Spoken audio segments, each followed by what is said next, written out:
Salut à toi et bienvenue dans cette toute nouvelle vidéo. Aujourd'hui, on va parler de la définition de la pige. Avant même de parler de ça, je t'invite à télécharger ma toute nouvelle formation offerte en pige sur comment se démarquer en pige et obtenir des rendez-vous de qualité. Pour ça, rien de plus simple. Tu as juste à cliquer sur le lien qui se trouve juste en dessous de cette vidéo. Moi, si tu ne me connais pas, c'est Adrien, je suis le fondateur de Domine ton secteur, une entreprise qui a pour but de propulser la nouvelle ère de conseiller en immobilier. Alors, avant même de parler de pige, on va parler de prospection.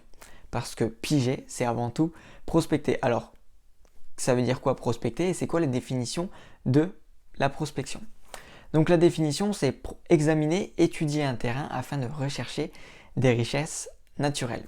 Donc les richesses naturelles sont les futurs clients sur ton secteur. Donc tu vas devoir étudier et investiguer ton secteur afin de rentrer en contact avec des prospects qui vont devenir plus tard tes clients. Donc tu vas pouvoir utiliser différents canaux de prospection, le boitage, le SMS, le porte-à-porte, les commerçants, le digital, etc., etc. Et pourquoi prospecter? Eh bien, tu dois prospecter tous les jours pour obtenir un flux constant de prospects vendeurs et dominer ton secteur et être vu comme la référence locale de ton secteur. Alors maintenant, on va parler du coup de la pige, de la définition de la pige. La pige, c'est quoi? Donc la pige, c'est pas seulement une maison à vendre, ce n'est pas un téléphone et encore moins un canal de prospection. D'accord?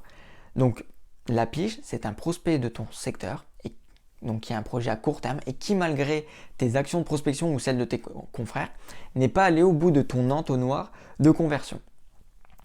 Donc à partir du moment où tu vois la pige un petit peu différemment, tu l'associes plus au téléphone et tu associes la pige à un prospect en tant que tel, la manière dont tu vas pouvoir aborder la pige, ça va être totalement différente.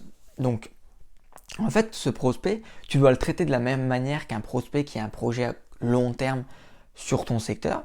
C'est juste que la méthodologie que tu vas utiliser va être totalement différente. Tu ne vas pas utiliser le même nombre de points de contact avec la même fréquence.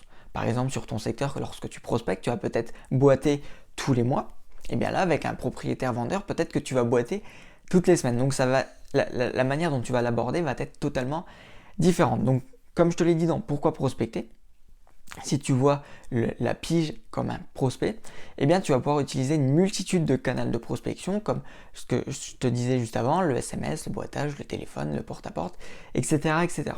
Donc je t'invite vraiment à y réfléchir et surtout à comment les utiliser à bon escient pour obtenir la confiance du propriétaire, etc., etc. J'espère que cette vidéo t'aura plu. Si c'est le cas, je t'invite à liker, à commenter et à t'abonner. Je te remercie de m'avoir écouté. Je te dis à très vite. Ciao, ciao.